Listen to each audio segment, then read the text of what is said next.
Y ahora, un cuadro de médicos especialistas se une para producir el programa Soluciones Médicas a la Carta. Orientaciones, comentarios y consejos prácticos. Soluciones Médicas ya está en el aire.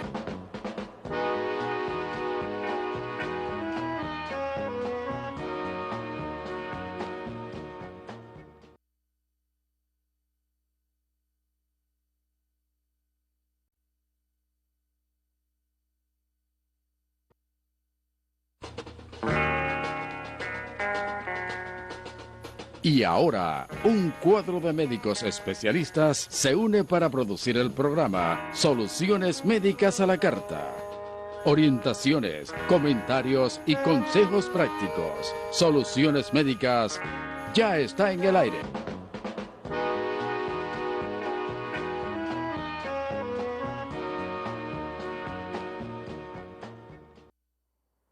Muy buenas noches, amables televidentes. Sean todos bienvenidos a esta nueva entrega de su programa Soluciones Médicas, Salud al más alto nivel.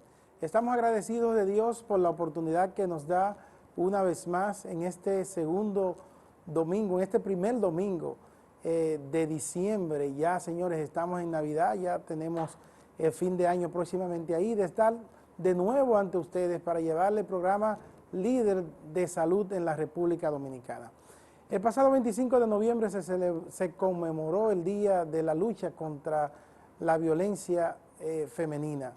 De verdad que somos unos países que tienen una alta incidencia en lo que es violencia contra la mujer. Y hoy hemos invitado a dos personalidades. Una de ellas es abogado y luchadora a favor del derecho de la mujer, que es la licenciada Susy Pola, y la otra es la licenciada Rosa Milagros Rojas, y con ella vamos a estar hablando acerca de los aspectos psíquicos y legales de la violencia en contra de la mujer. Así que no se muevan de ahí. Soluciones Médicas, salud educativa al más alto nivel, ya está en el aire. Está recibiendo en su hogar la señal de nuestra programación médica, cargada de orientación, amenidad y consejos prácticos. Con su llamada y participación construiremos una comunicación más dinámica e interactiva. Nosotros somos Soluciones Médicas a la Carta.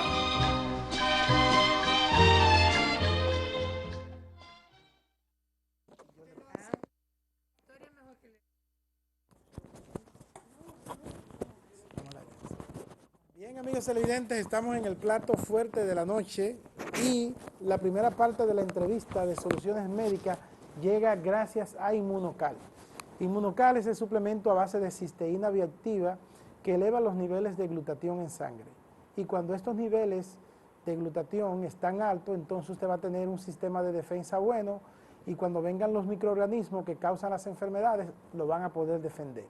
Un sobre diario de Inmunocal, tanto en su presentación clásico o platino, es suficiente para que usted tenga una defensa buena y es lo que yo hago. Todos los días me tomo mi Inmunocal con jugo de naranja en la mañana y así cada domingo compartir la entrevista de Soluciones Médicas, que en la noche de hoy tenemos un plato fuerte con dos invitadas grandes ligas. Tenemos a la licenciada Susy Pola, que es abogado y activista de los derechos de las mujeres, de la lucha de los derechos de las mujeres, y a la licenciada Rosa Milagros Rojas. Ella también es psicóloga y con ella vamos a estar hablando de aspectos psíquicos y legales de la violencia contra la mujer y cómo nosotros podemos disminuir este flagelo, esta marca indeleble que tenemos como país que de verdad nos pone con uno de los países que tienen uno de los niveles de violencia más altos. Buenas noches, bienvenidas a Soluciones Médicas. Buenas noches, gracias. Bien, ¿desde cuándo hablamos de violencia contra la mujer? Y tenemos que valorar que lo que es violencia, porque yo estaba comentando ahorita fuera del aire con Pedro que muchas veces lo que nosotros veíamos como un acto de obediencia, de sumisión, de amor por parte de la mujer, y que generalmente lo hacían nuestros abuelos y nuestros padres, hoy se considera violencia. Por ejemplo, yo veía que que mis padres le decían a mi mamá, tráigame agua, tráeme un poquito de agua, ven, quítame los zapatos, quítame la media. Y veo que ahora esos actos, en un momento dado, se podrían considerar como que es parte de la violencia en contra de la mujer. Entonces, ¿desde cuándo se comienza a hablar de violencia y cuál es el concepto entonces de violencia en contra de la mujer? Bueno, no sé, pero históricamente tenemos, las mujeres siempre se han rebelado. ¿Se han rebelado? Sí. ¿No han sido sumisas? No, vamos a decir que históricamente, por ejemplo, en la Baja Edad Media a las mujeres se las mataba como brujas, sí, porque eran las encargadas de curar a la gente. Entonces, sí, como andaban con hierbas y plantas, cuando nace la sociedad científica por allá, por Europa, en Inglaterra, y ya todos esos hombres empiezan a pensar, no, pero esto no tiene por qué ser así, vamos a, digamos que la historia de la violencia es la historia de la sociedad patriarcal que tiene entre 4 a 7 mil años. Reconocerse, nosotros históricamente, la historia ha sido masculina por el androcentrismo que hay en todas las referencias y los relevos, y no tenemos esas luchas hasta que, digamos, a mediados de los 50, antes al terminar la Primera Guerra Mundial, ya se empiezan a organizar un pensamiento más feminista. Digamos que con el feminismo empezamos a buscar dónde estamos las mujeres y de qué manera estamos, pero concretamente y oficialmente con el Año Internacional de la Mujer, el año 1975, que fue la primera conferencia mundial por la mujer, que fue en México, y esa conferencia, además de ser la primera, se dedicó ese año como el Año Internacional de la Mujer. Pero además de eso también, ese año se abrieron 10 años para investigar cómo estaba la mujer, el decenio de la mujer, de 1975 a 1985, entonces abre ese panorama. Cuando se cierra el decenio en Nairobi, ya en el año 79, se había hecho el tratado para la eliminación de toda forma de discriminación contra las mujeres en el año 79, y en el año 85, al término del decenio, esto fue en Nairobi, se dieron cuenta que uno de los aspectos más relevantes de las mujeres del mundo era la violencia, como una propuesta unilateral del colectivo hombre al colectivo mujer. Eso fue lo que despertó, digamos, ahí es que empezamos en esta época a tomar datos. Esos 10 años fueron años de mucha investigación, y ahí nacieron, digamos, que la mayoría de las organizaciones, tanto en América Latina como aquí en República Dominicana. Sí. Donde yo estoy hace 50 años, por si me dicen, no, esa doña no sabe, porque no es de aquí. No sabe, exactamente. Bueno, o sea que el problema se remonta desde hace mucho tiempo, y recuerdo, sí, la celebración que se hizo del Día Internacional de la Mujer y todo lo que se proclamó ahí, y de verdad que se ha tratado de avanzar, pero el problema es mucho más, es mucho mayor, porque como usted decía, esa sociedad patriarcal que tenemos y sencillamente ha hecho que las mujeres sean relegadas, y sean relegadas en lo profesional, que quieran relegarla hasta en los aspectos eclesiásticos y religiosos. Es una cuestión de democracia. De democracia. Somos la mitad, un poco más, por cierto, de la mitad de la humanidad, y nadie en este mundo ni aquí puede hablar de democracia cuando ese problema no se resuelva y haya igualdad, que no queremos ser iguales que los hombres. No, nosotras queremos ser mujeres, pero igualdad de condiciones, de oportunidades, igualdad en ese sentido. Mientras no haya, no hay más nada que luchar para que la haya, porque los demás discursos democráticos de los políticos y demás son vacíos, son huecos y no se corresponden a la realidad. Y las iglesias nuestras, yo no sé usted, yo soy católica, pero tienen que poner su reloj en hora, porque precisamente nuestras iglesias cristianas son hebreas y es el centro mismo del patriarcado. Es decir, que eso fue así. No podemos, yo soy católica practicante y soy crítica de esta situación, como una cantidad muy grande de católicos y católicas que cuestionamos eso y de cristianos y cristianas que cuestionan esto. Licenciada Rosa Milagros Rojas, usted es psicóloga. ¿Hay una forma de pensamiento especial que diferencia a las mujeres de los hombres para que quizás tengan una actitud algunas veces muy pasiva ante el problema, o se educan a las mujeres, las madres enseñan a las niñas para aguantar cosas que no debieran aguantar? Sí, bueno, no hay ninguna condición especial psicológica, ningún proceso cognitivo que cree un pensamiento de manera natural. Este pensamiento distorsionado que sostienen las sociedades y la nuestra, por supuesto, es un pensamiento construido, desde esta sociedad machista y patriarcal. Y hay algo importante que quería sobresaltar sobre el tema de la violencia, que ahí es importante hacer una diferencia para poder comenzar a dejar de normalizar lo que es la violencia. Al principio usted ponía un ejemplo de lo que veíamos antes como algo normal. Entonces, en el aspecto psicológico, cuando hablamos desde la psicología, no vemos a las personas agresoras como un comportamiento psicológico dado por una condición de enfermedad de salud mental. Para que exista una enfermedad de salud mental tiene que haber una alteración de la conciencia, tiene que haber un daño cerebral, y cuando hablamos de violencia no existen ninguna de estas características. Entonces, cuando hablamos de violencia, incluso en el aspecto psicológico, hacemos énfasis en dos cosas. La violencia se ejerce de manera deliberada, es decir, una persona, un agresor, una persona agresiva, y en este caso específico que siempre la violencia va más hacia la mujer, justo por estas razones que le voy a explicar. Primero, porque es de manera deliberada. La persona agresiva, el agresor, tiene muchas opciones antes de elegir la conducta agresiva. Sin embargo, elige la conducta agresiva, ¿por qué?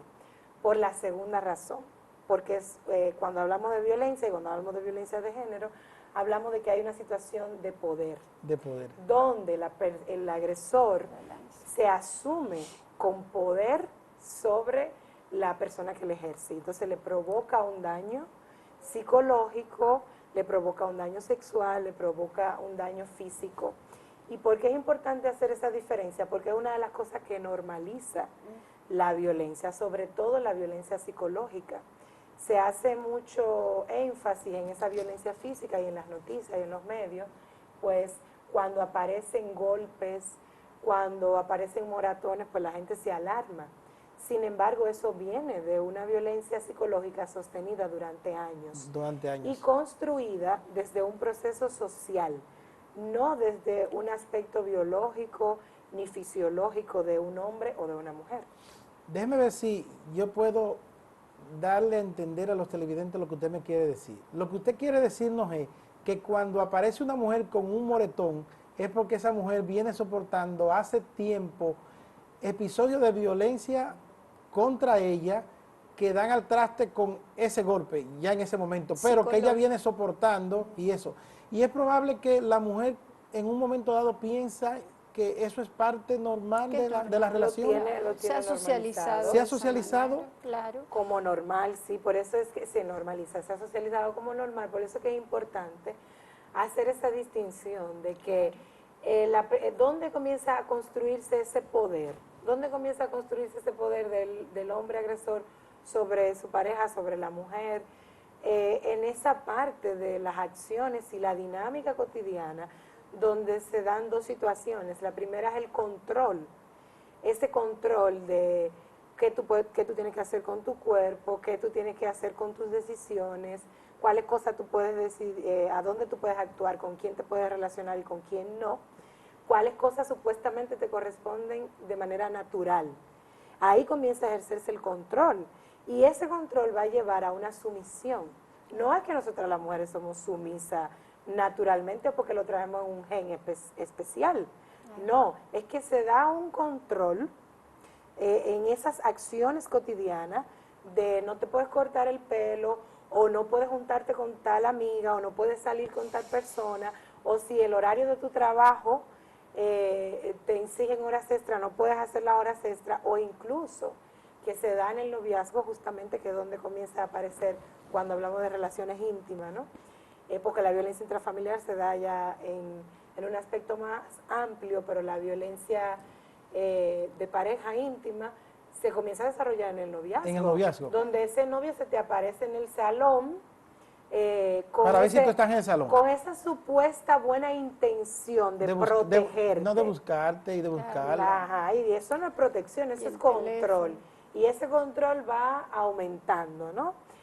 O se te aparece en la universidad, o te regala el teléfono. Tenemos muchísimos casos, yo he visto muchísimos casos, donde las mujeres no sabían que ese teléfono que usaban estaba intervenido. Ok, y que tenían una forma de ellos monitorizarla, Entonces, para donde quiera que tú te mueves, tu pareja que te dio un regalo con muy buena intención aparentemente, y eso es lo que se ve como normal. Entonces, es ahí donde en el aspecto psicológico, cuando hablamos de la relación, intentamos hacerle entender y pues socializar con las mujeres que una cosa es el amor y la construcción que se hace de una relación sana, y otra cosa es ese amor romántico, clásico, donde ni contigo ni sin ti, o sin ti me muero. Eso sí, ese amor romántico, clásico, y esa supuesta protección y esa cognición distorsionada que tenemos en nuestro cerebro, de los cuentos de hadas, donde hay un príncipe que me va a rescatar, parecería antiguo hablar de eso. Sin embargo, en la conciencia de la sociedad sigue existiendo esa creencia de que deben de protegernos a nosotras como mujeres o que deben de salvarnos de algo. Y por ahí comienza a construirse una conducta que hace del hombre tener poder, y poder para todo y poder para tomar decisiones, y comienza a desarrollar en la mujer una conducta de obediencia, pero no es porque naturalmente o psicológicamente hay un gen en nuestro cerebro que nació con eso. Bien, o sea, cuando usted habla de poder, nosotros generalmente pensamos en cuáles son las cosas que puede el hombre pensar o que lo hacen tener poder. Entonces, el dinero te da poder. El hecho de tener armas de fuego, algunas veces la gente piensa que tiene poder. Otras veces el hecho de tú tener una capacidad por encima, quizás educativa, intelectual, podría darte a pensar que tienes poder. Tenemos grupos establecidos y tenemos estadísticas en el país de cuáles son los grupos más violentos, que donde se ejerce más violencia contra la mujer. Bueno, sí, hay estudios y el doctor Vergés, que ha hecho, yo creo que todos los estudios sobre la masculinidad violenta en el país coincide con otros lugares, primero en que no es enfermedad. No es enfermedad, o sea no. Inclusive un porcentaje mínimo pueden tener algún trastorno, pero es mínimo, que no es ni siquiera, para la ciencia no es atractivo. Y además de eso, el riesgo más grande para ser agresor es ser hombre. Es ser hombre. Yo tengo 3 hijos y una hija.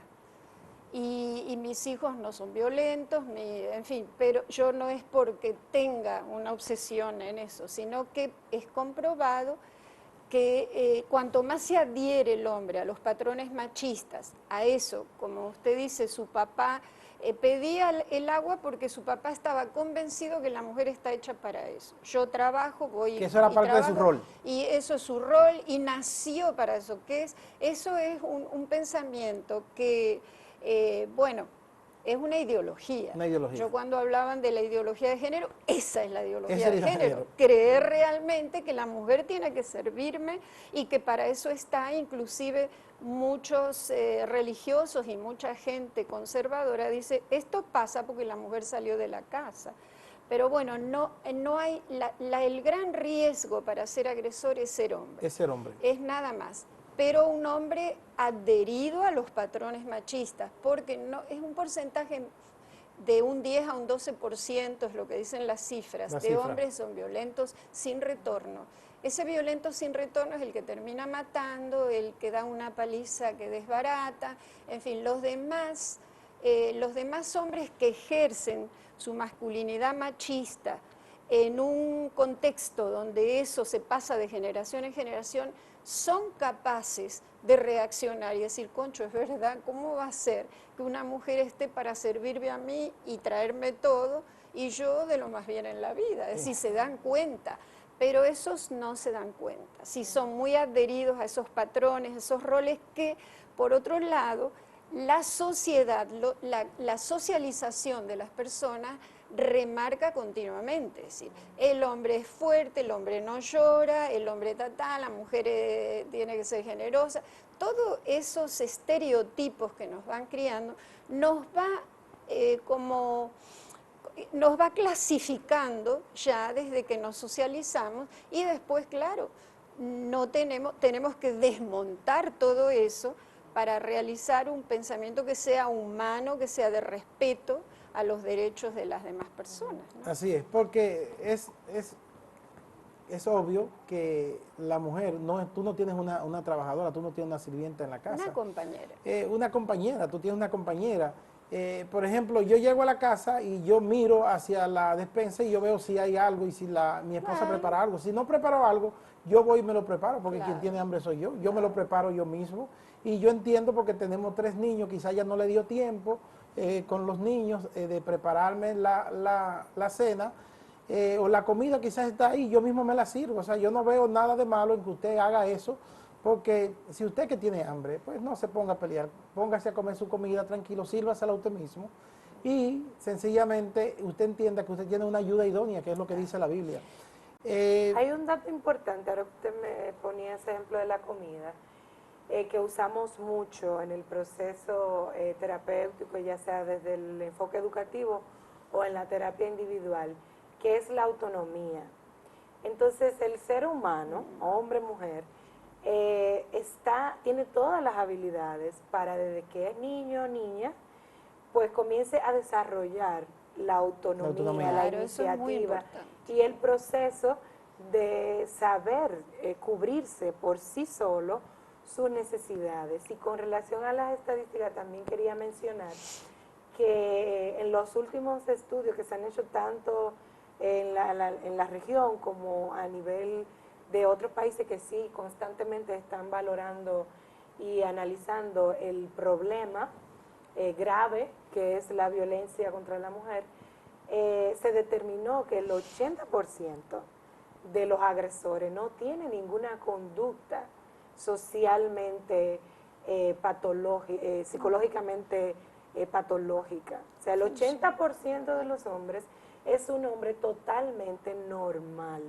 Y esto es un mito también que tiene nuestra sociedad que hay que desmontar, que es ese mito de que esa situación de violencia que se dio fue aislada y fue porque en ese momento ese hombre se enloqueció o se le entró un espíritu maligno. Sí. Ninguna de esas cosas suceden. Entonces, por ejemplo, nosotros que vemos todo tipo de casos, la gente no se espera que incluso un psicólogo sea un agresor. Sea un agresor, sí. Y no solo que existen psicólogos agresores, sino que tienden a ser agresores peligrosos, de un alto riesgo, porque manejan también. y médicos. Entonces, la violencia contra la mujer no distingue del nivel académico que No, tú para nada. tengas.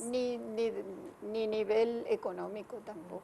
Tampoco. No, claro, lo que O sea, pasa en todos los es que, extractos sociales vamos a encontrar agresores. claro, lo que pasa que en los barrios o en un lugar donde es más deprimida la economía, las casas están pegaditas, todo se oye, las personas comparten mucho más que donde las casas son aisladas con grandes muros que nadie se entera.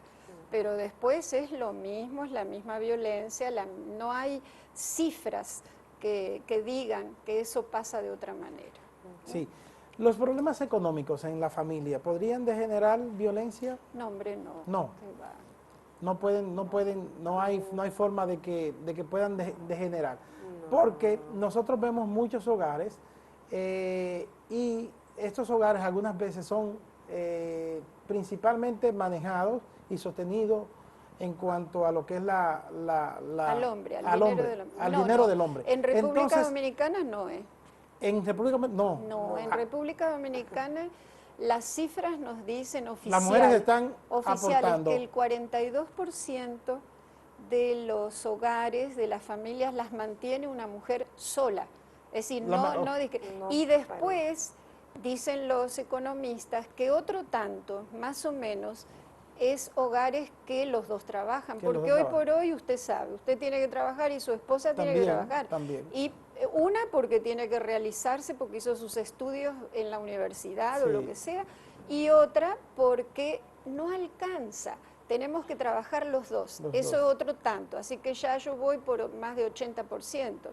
Así que aquí puede haber quizás, si hay, oía yo a un economista decir, quizás puede haber un 20% de hombres que son proveedores. Que son proveedores, Quizás, solamente. y puede estar en las altas En las altas, esferas, sí. pero aquí no hay, eso desmonte. Lo que esa es la lucha que tenemos es, en esa promoción de una familia ideal que no existe, entonces nos olvidamos de ver la realidad de tantas familias, tantas formas de familia, ampliadas, siempre ampliadas en este país, o solas, una mujer sola. Es decir, los míos, los tuyos y los nuestros, la abuela, el suegro, la suegra. O sea, las familias aquí tienen un componente que es una bomba, es una bomba. Y nosotras decimos siempre que no es para nada, es ese lugar ideal que promovemos idealistamente y que decimos, es mamá, papá, el nene y la nena y todo funciona bien. Y eso ahí no existe. Tenemos que hablar de los conflictos grandes que hay en la familia porque es una familia donde todo el mundo tiene que ir a trabajar, pero cuando vienen sigue el pensamiento de ese hombre proveedor que dice, no, pero ella es la que tiene que fajarse y cocinar. Y cocinar. Y hacer y resolver y los niños hacer la tarea y lo demás y lo demás. Y eso hay que cambiarlo, esa estructura hay que modificar la dinámica en esa familia. Así es. ¿Quién siente más sentido de pertenencia del otro, el hombre o la mujer? ¿Y qué papel juega el apego?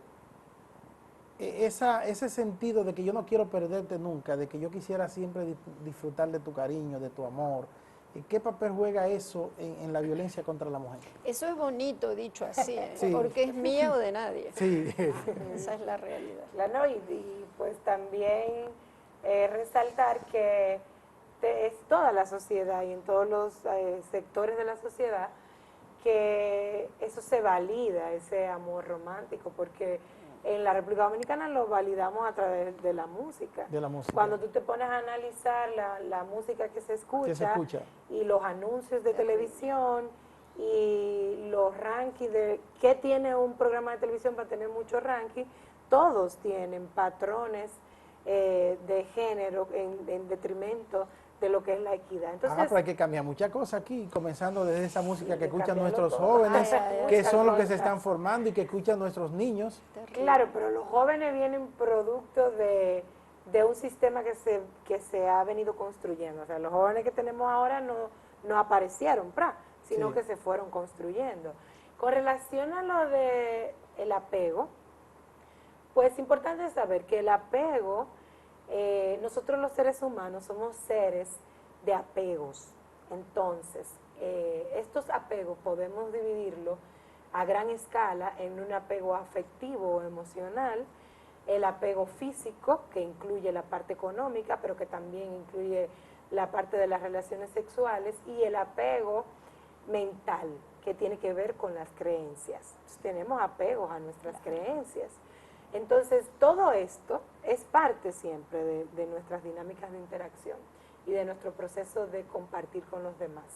¿A dónde comienza el problema? El problema comienza cuando ese apego que se da en las relaciones de manera cotidiana se convierte en una adicción y deja de ser un afecto sano o una creencia que favorece a todos o un acuerdo que se hace donde participa todo el mundo y se convierte en una necesidad imperiosa, o sea, en una necesidad de que es la otra persona que tiene que cubrirme, llenarme de eso que yo siento que carezco. Entonces, si nos vamos a la parte tú eres la encargada física, de mi felicidad. Claro, si nos vamos a la parte económica, que es una situación que tenemos con un gran nivel aquí a muy alto grado en la República Dominicana por el tema de cómo se vive la corrupción en el país, pues hay una desigualdad económica muy grande, ¿no? Entonces, cuando nos vamos a la parte física y al apego económico, se construye esa insanidad de yo estoy apegada a que económicamente otra persona tiene que mantenerme, que yo sola no puedo con mis finanzas. Y la otra persona obviamente comienza a ejercer todo ese poder, porque si yo no te mantengo, tú no tienes cómo sobrevivir. Además, toda la vida te han dicho que una mujer sin un hombre al lado que la represente no vale No puede nada. No vale nada. sobrevivir. Es un presupuesto sociocultural, que ya lo creemos, es un mito, y los mitos tienen mucho problema porque son verdades que no son verdades, pero se establecen como verdades y que el tiempo las posiciona como verdades. verdades. Y después, para tú sacar eso, que Yo tengo que tener un hombre que me represente. Exacto, eso es un mito, Sí. y el hombre cree que representa, como preguntaba usted, ¿quién es el que tiene más capacidad de control, que quiere control? Por supuesto, el hombre no es que quiere, es que el hombre desde la historia romana, que nos identificamos tanto con el Imperio Romano, el hombre pater familia era el que tenía que controlar todo. Mujer, hijos, hijas, esclavos, esclavas. Y tenía ese pater familia, tenía un poder de vida o muerte, que ese es el origen del feminicidio. O sea, un poder que viene dado porque tú eres hombre y ese es tu rol. Tu rol es de controlar a todo el que está alrededor. El hombre tiene esa, no capacidad, esa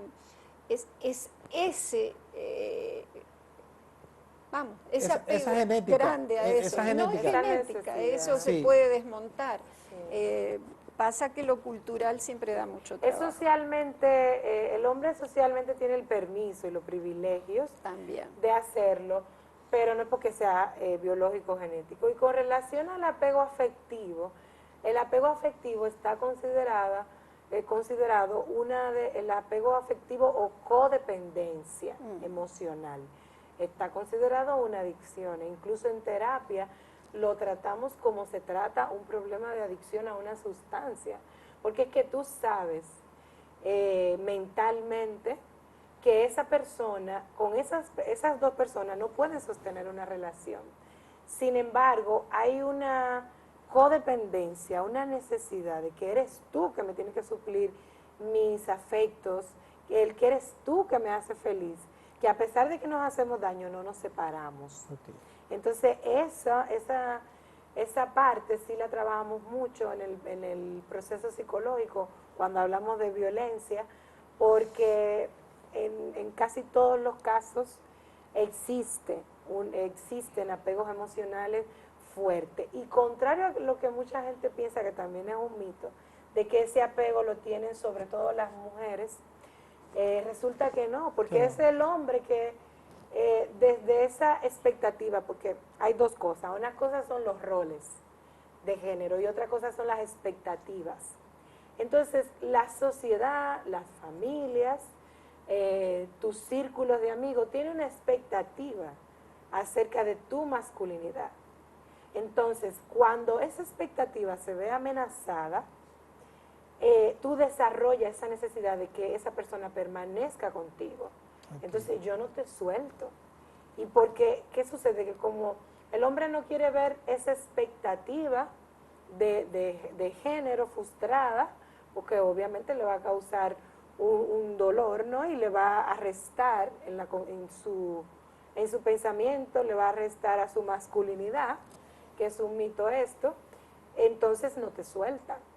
No te suelta, y tenemos agresores que incluso tienen procesos de calmas y de latencia larguísimo, de años. De años. De años, de hacerle creer a esa persona que se curaron, que no, que te soltó, que no tiene nada que ver contigo, que ya no le interesa tu vida, y de repente le llega una noticia de que tú tienes una nueva pareja, que tú estás feliz, o de que tú estás triunfando en un progresado, trabajo, y reaparece en la vida de esa mujer. Exactamente.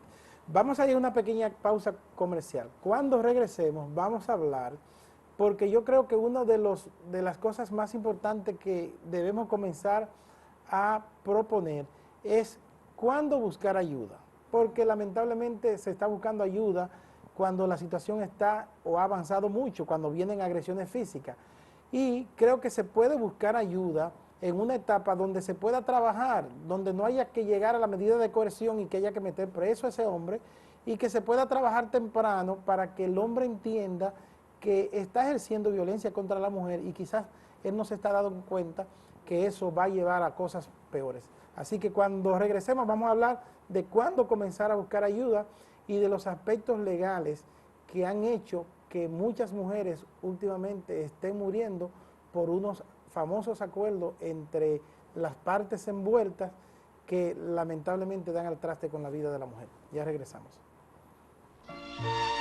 Está recibiendo en su hogar la señal de nuestra programación médica, cargada de orientación, amenidad y consejos prácticos. Con su llamada y participación construiremos una comunicación más dinámica e interactiva. Nosotros somos Soluciones Médicas a la Carta.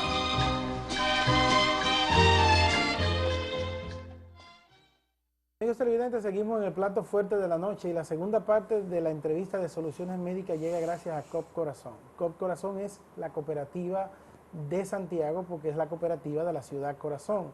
Ahí usted puede tener los servicios de aportaciones, ahorros retirables, ahorro infantil, préstamo, el San Corazón, donde usted ahorra durante 12 meses y al final en la cuota número 13 le dan una cuota adicional a lo que usted ahorró en esos 12 meses.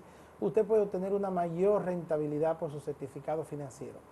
Diríjase a COP Corazón, que está en la avenida Juan Pablo Duarte 167 en la Plaza de Ayona, en el primer nivel. Esto es en el sector de Villa Orga, Santiago. COP Corazón, nacemos por ti, impulsando vidas. ¿Cuándo llamar? ¿Cuándo ir? Porque muchas veces las mujeres van cuando ya le han dado golpe físico, cuando han atentado contra su vida, cuando se han escapado de la muerte, es que van. Y quizás se podría comenzar a trabajar temprano el problema con ese hombre que podría, antes de que ese hombre llegue a agredirla físicamente. Bueno, hay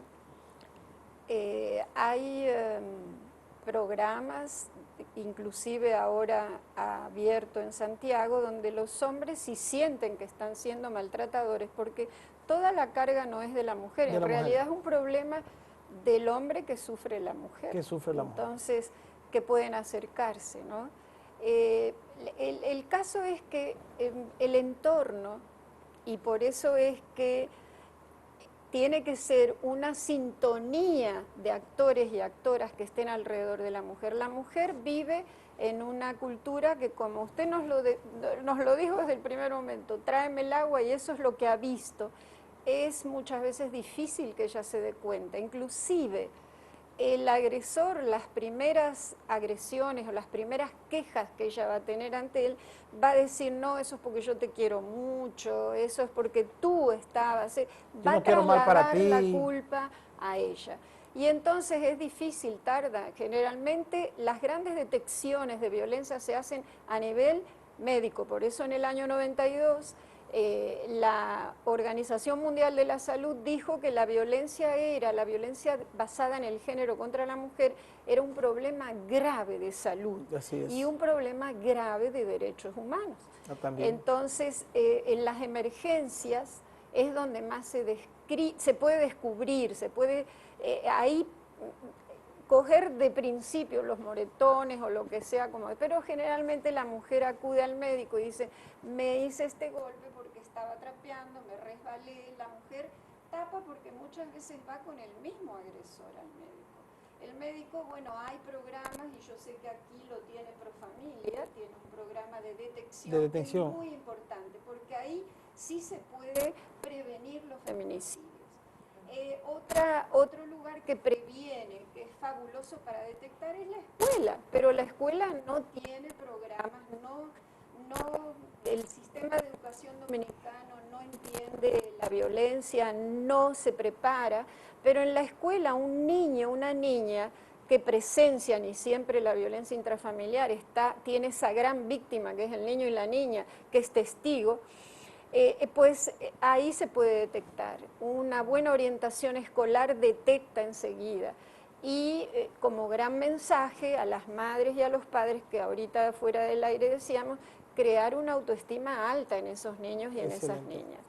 Porque si se crea una autoestima alta en un niño, no va a ser agresor. No va a ser agresor. Y si se crea una buena autoestima en una niña, aunque ya los últimos años las personas que trabajamos en eso por más de 30 años, estamos viendo que hay muchas intervenciones emocionales en el asunto, pero bueno, digamos que es así.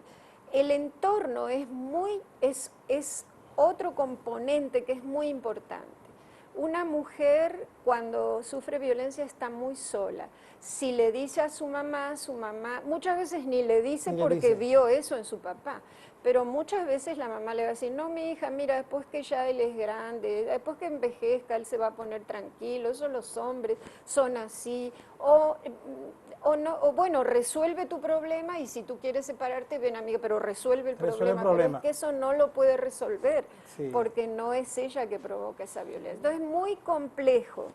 Es un problema, es un fenómeno, no es un problema. Es un fenómeno que cuando llega a la justicia ya no hay más capacidad de prevención. La justicia ha prevenido, yo creo que sí, que tiene un rol muy pequeñito ahí, pero cuando no teníamos ley, la ley 2497 que reforma el Código Penal en el año 97, en enero del 97, fue una ventana, fue un antes y un después para la República Dominicana, porque yo sé que hoy por hoy todos los hombres en este país saben que si tocan a una mujer van a tener sus consecuencias. Exacto. Hay algo que piensan las mujeres, porque yo trabajé mucho tiempo como médico general y cuando recibí algunos episodios de violencia, yo le decía, tú tienes que denunciarlo, tú no tienes miedo que te mate, que te haga daño más fuerte.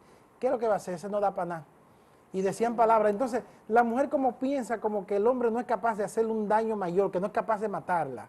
No todas, pero es así. Eso es preocupante, que ella piense que ese hombre que la golpeó no podía llegar más allá de ahí. Sí, es una situación que la trabajamos mucho, porque prácticamente a todas las mujeres cuando le hacemos una entrevista de evaluación de riesgo, para mirar en qué parte del ciclo de la violencia se encuentra, para mirar qué tan alto es el riesgo que está corriendo. La respuesta a esa pregunta de si piensa que esa persona la va a matar, siempre va a depender de la fase del ciclo de la violencia en el que se encuentre.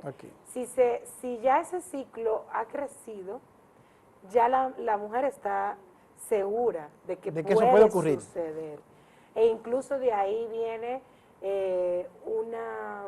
otro aspecto que trabajamos mucho, que es lo de la impotencia que desarrolla, ese sentimiento de impotencia que desarrollan las mujeres cuando llegan a ese punto de entender, no importa lo que haga, me va a matar. O sea, eso pasa por la mente de las mujeres. Ahora, antes de llegar a ese punto, se dio muchas veces ese ciclo donde surgieron esas discusiones, que el agresor ejercía poder sobre ella, es decir, se acumulaba esa tensión, pero después vino una reconciliación y una luna de miel donde se prometen cosas que se desean para cumplir, para que la relación vaya bien. Incluso se promete, vamos a ir a terapia. A terapia también. Hasta la terapia se utiliza para manipular. Para manipularla y para que vuelvan. Sí, con ese tema. Y la mujer pues vuelve a creer, no porque le guste eso, sino porque hay un lenguaje y hay unas situaciones en nuestra sociedad que se dan que no le permiten salir a tiempo de ese ciclo de violencia. Pero algunas de las características que una mujer puede tener presente para comenzar a identificar a tiempo si está viviendo o está iniciando una relación donde la violencia va a crecer, es esa manipulación constante sobre tus tomas de decisiones. Okay. Porque la violencia en el aspecto íntimo comienza sutil. La persona que te va a agredir no comienza diciéndote desde el principio, no en todos los casos, hay casos que sí. Hay casos que algunos agresores desde el principio le dan una bofetada a su pareja para que sepa quién manda. ¿Quién manda? Ay, ay, ay. Pero eso no son la mayoría de los casos. La mayoría de los casos es comienza con un control. Comienza el control muy sutil.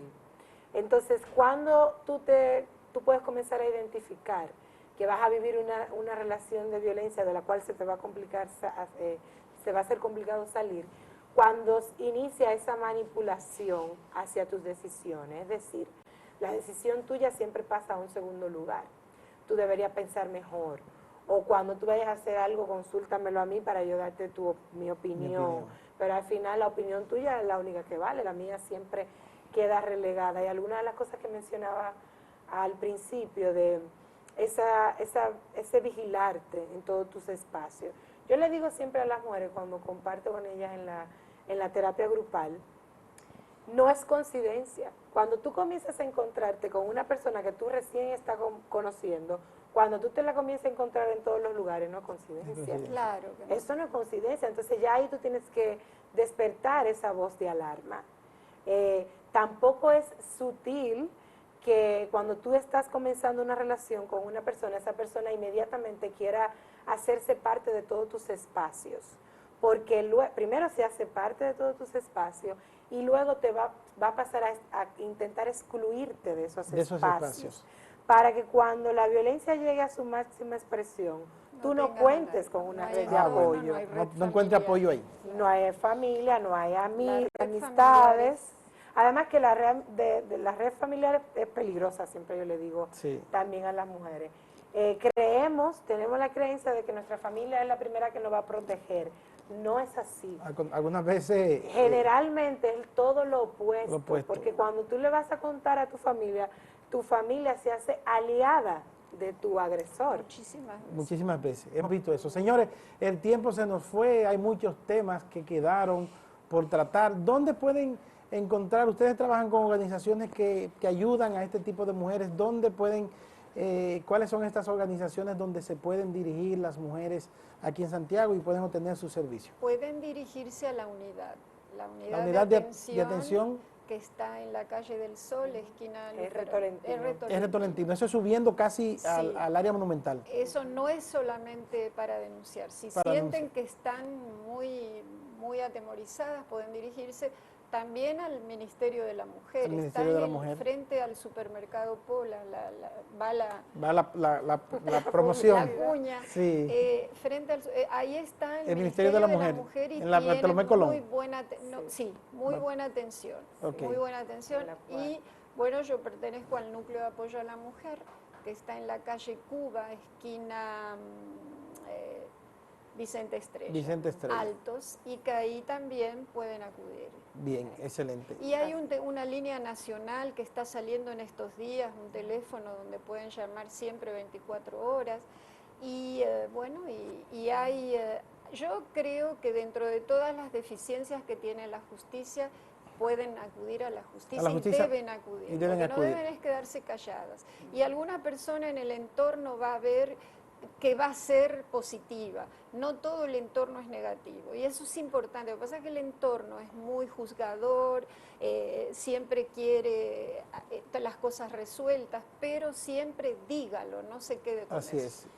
Claro, en licenciada, lo que llegamos al ideal, por ejemplo, allá en la unidad de violencia de género, lo que se llega al ideal de lo que se entiende que debe de ser una unidad de atención, es lo que tenemos y damos el servicio y se le da el servicio y además está el servicio terapéutico que se le da a las mujeres y a los hombres, o sea que es importantísima la denuncia así es. para poder acceder a este servicio. Bien, señores, agradecemos a la licenciada Susi Pola, abogada y activista a favor del derecho de la mujer, y a la licenciada Rosa Milagros Rojas, quienes nos han acompañado en esta noche y nos han explicado de forma muy intelectual y de forma muy clara qué es lo que conlleva este tipo de violencia. Hay muchos temas que nos faltaron. Este programa está abierto para cualquier actividad que ustedes tengan. Yo creo que nosotros los hombres vamos a tener que involucrarnos un poquito más. No vamos a avanzar como sociedad hasta que no reconozcamos los derechos de la mujer y hasta que no erradiquemos esa violencia en contra de la mujer. A ustedes, amigos televidentes, gracias por la atención que cada domingo nos dispensan. El próximo domingo un programa edificante, como siempre, para toda la familia. Pasen todo feliz resto de la noche y no se muevan, que ya está por ahí Pedro y Acción Cooperativa. Gracias. Gracias a usted. Por hoy concluimos nuestra misión de orientación y cultura médica. Como profesionales, estamos satisfechos por la labor cumplida. El domingo próximo nos encontraremos en otra emisión de nuestro programa Soluciones Médicas. Buenas noches.